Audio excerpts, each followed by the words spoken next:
नमस्कार, मेरा नाम है डॉक्टर पुरु धवन और आज इस वीडियो में हम बात करने वाले हैं कि क्या किडनी फेलियर की कंडीशन रिवर्स हो सकती है या नहीं हो सकती। जब भी हम पेशेंट देखते हैं ओपीडी में तो बहुत सारे पेशेंट आते हैं तो उनके बहुत सारे क्वेश्चंस होते हैं। उनमें से एक क्वेश्चन जो कॉमनली निकल कर आता है वो यही है कि किडनी फेलियर रिवर्स हो सकता है या नहीं हो सकता, या आप हमारा रिवर्स कर दोगे या नहीं कर पाओगे।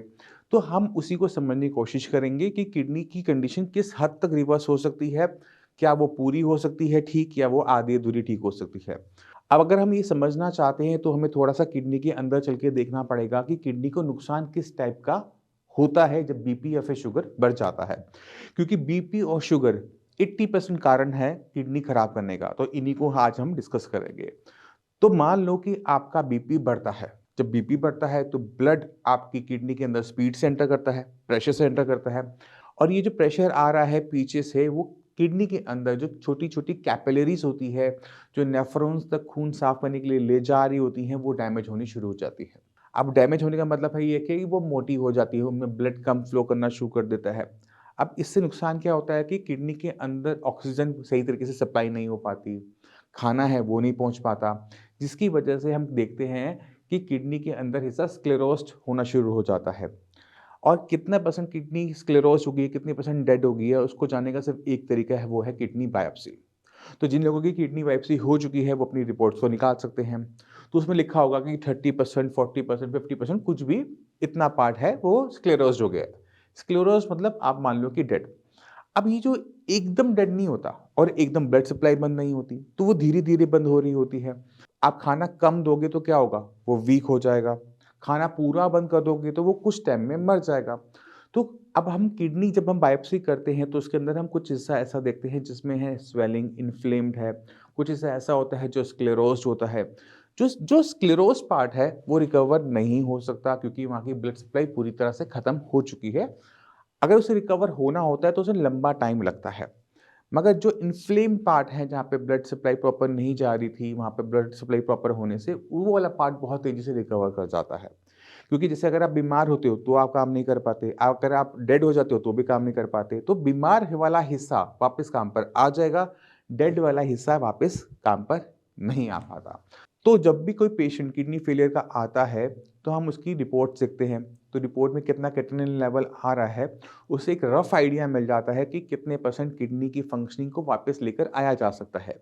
जैसे मान लो कि किसी का भी क्रेटिनिन लेवल 5 है ना? अब वो दिखने में तो सिर्फ 5 है, बट हमें पता है कि किडनी जो है 70% प्लस में काम करना बंद कर चुकी है। अब 70% में 70% वापस नहीं आएगा, 70% में से 35% की हम उम्मीद लगाते हैं कि वो वापस आएगा। तो जो लेवल 5 का है वो 2-3 तक बहुत आराम से नीचे चला जाता है, बट उससे नीचे जाना वो बंद कर देता है क्योंकि उससे ज़्यादा उसके पास रिसोर्सेस नहीं है। वो नेफ्रॉन्स ही नहीं है जो वो काम को करें और क्रेटिनिन हमारा और डाउन हो जाए। तो जब भी किसी की किडनी खराब हो रही है तो सबसे पहला काम क्रेटिनिन डाउन करने का कभी भी नहीं होता। पहला हमेशा ये होता है कि किडनी जो खराब हो रही है वो और खराब ना हो। जैसे मैंने आपको बताया क्रेटिनिन लेवल 5 है, 70% खराब है। इस लेवल पर भी पेशेंट को किसी टाइप का सिम्पटम अपनी बॉडी के अंदर देखने को नहीं मिलता। छोटे-मोटे सिम्पटम आ जाए अलग बात है, बट मैक्सिमम पेशेंट में नहीं देखने को मिलता। ये जो 30% किडनी बची हुई है ना, पहले इसको बचाए रखना है। किससे बचाए रखना है? बीपी, शुगर से बचाए रखना है। तो हर किडनी फेलियर पेशेंट को पहले अपने आप से सवाल पूछना चाहिए कि मेरी किडनी क्यों खराब हो रही है? अगर मेरी किडनी बीपी से खराब हो रही है या शुगर से खराब हो रही है, तो क्या वो आज की तारीख में कंट्रोल में है या नहीं है?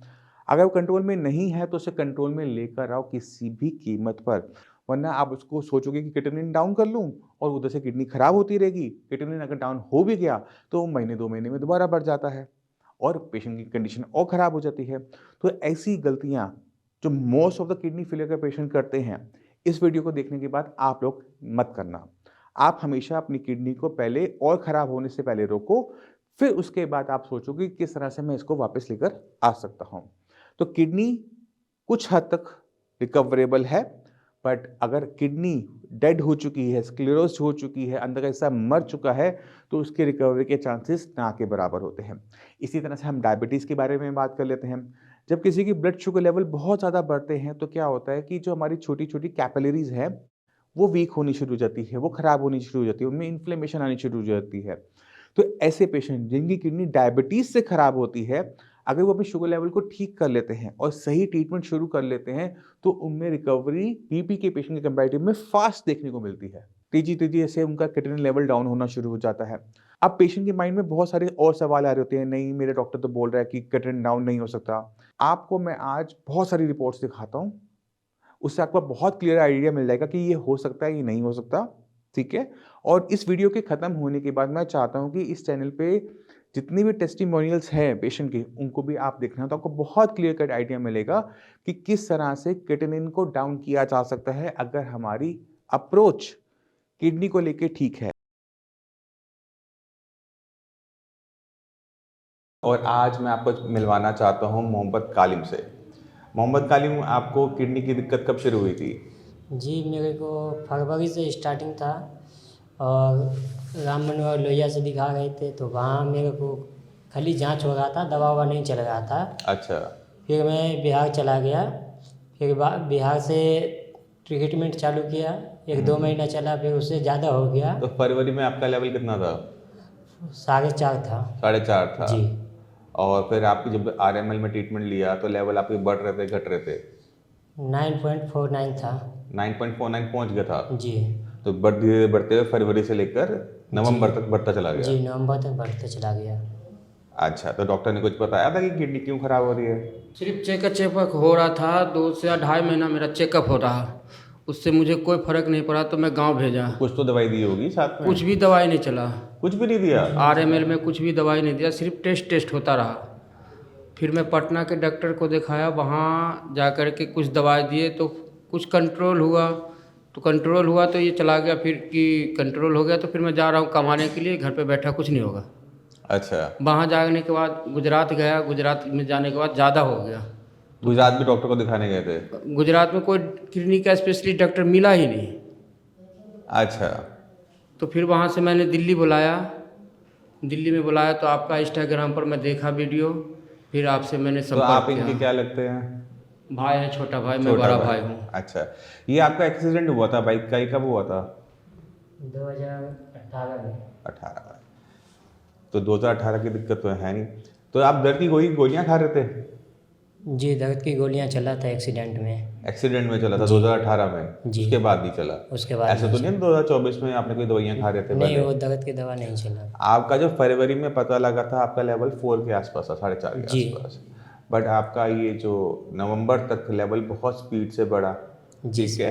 और आपके अल्ट्रासाउंड में जो आपकी किडनी का साइज है वो नॉर्मल है, वो सिकुड़ी हुई किडनियाँ नहीं है। जी। तो ये आपकी जो किडनी थी वो पहले खराब हो रही थी बीपी से, ठीक है? बट क्योंकि आपको सही ट्रीटमेंट नहीं मिल पाया था इसलिए किडनी चली गई थी AKI में, एक्यूट किडनी इंजरी। मतलब एक बीमारी के ऊपर दूसरी बीमारी आगे बैठ गई थी, उसने किडनी को बहुत स्पीड से खराब करना स्टार्ट किया और इस वजह से आपके लेवल 4 से 9 पहुंचे कुछ ही महीनों में, जबकि यहाँ तक पहुंचने में कई साल लगते हैं। जी सर। ठीक है? और जब हमने ट्रीटमेंट शुरू किया तभी आपका लेवल 9 से 3 पहले से भी कम, फरवरी से भी कम पहुंचा है 1 महीने के अंदर, ठीक है? तो इस कंडीशन को क्या कहते हैं? AKI on CKD। अच्छा, जब आपके लेवल 9 था डॉक्टर क्या कह रहा था, क्या करना है? ट्रांसप्लांट करने के लिए बोल रहे थे, या तो डायलिसिस कराने के लिए। ट्रांसप्लांट के लिए, डायलिसिस के लिए? जी। सीधा बोल दिया था कि कोई और इलाज नहीं? जी। और अब दिखाया डॉक्टर को दोबारा से रिपोर्ट जाके? नहीं, अभी नहीं दिखाए हैं। वो डॉक्टर को दिखाया नहीं, सीधा आपके पास ही आए। आयुर्वेद पर मुझे बहुत ज़्यादा भरोसा है। अच्छा, अभी कोई दिक्कत महसूस कर रहे हो? जी नहीं, अभी तो नहीं है। खाना अच्छे से खा रहे हो? जी, खाना अच्छे से खा गए हैं। ठीक है। और वजन आपका बढ़ा है घटा है? बढ़ा है सर। वजन भी बढ़ गया आपका? पहले आपका 45 किलो था, अब पहले 43 था, अभी 45 हो गया, 45। 44, 1 किलो के आसपास बढ़ा है। जी। ठीक है।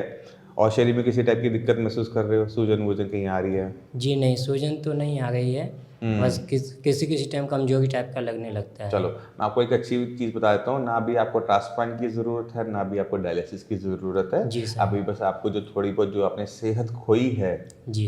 है ना, परेशान होते हुए, उसको वापस गेन करने की ज़रूरत है। जी सर। ठीक है? तो बाकी जो किडनी के मरीज हैं उनको कुछ कहना चाहोगे? ये आयुर्वेद बहुत अच्छा है, यहाँ आइए, मिलिए उस डॉक्टर पुरुधवन से। आपके पास पुरानी रिपोर्ट है अपनी, पुरानी वाली, पिछली जी वाली सर। दिखाना एक बारी, पैर में सूजन तो है नहीं ना? जी नहीं। जैसे कालिम जी बता रहे थे कि इनकी बहुत सारी जांचें हुई थी आरएमएल में, तो इनकी रीनल बायोप्सी भी हुई है। रीनल बायोप्सी के अंदर जैसे मैंने बताया कि किडनी जो थी वो स्क्लेरोस थी। स्क्लेरोस मतलब अंदर से सिकुड़नी शुरू हो गई थी, वो बीपी की वजह से होती है। बट जब वो उसमें हो रही थी तो उसमें एक बहुत बड़ा हिस्सा ऐसा था 30 to 35% patchy acute tubular injury, यानी किडनी जो थी बहुत स्पीड से ख़राब हो रही थी, जी। ठीक है, बहुत तेज़ी से ख़राब हो रही थी। अब जब आपका ये जो रिवर्सल हुआ है वो इसलिए हुआ है क्योंकि किडनी के अंदर जो एक्यूट पार्ट था, एक्यूट मतलब स्पीड से ख़राब जो हिस्सा हुआ था, जी। वो बहुत तेज़ी से रिकवर हुआ है। ना सिर्फ वो रिकवर हुआ है बल्कि जो आपका क्रॉनिक वाला पार्ट था उसमें भी रिकवरी देखने को मिली है। इसी वजह से पिछले महीने इनकी जो रिपोर्ट थी 3 नवंबर 2024, क्रिएटिनिन लेवल 9.49, ठीक है। अब ये इन्होंने टेस्ट करवाया था। अब का जो टेस्ट है उसमें इनके लेवल बदल के क्रिएटिनिन का लेवल 3.96 हो चुका है, ठीक है। यूरिया भी बहुत रिड्यूस हुआ है। पहले इनका यूरिया था 119, 120 के आसपास था, अब 60, बिल्कुल हाफ हो गया है।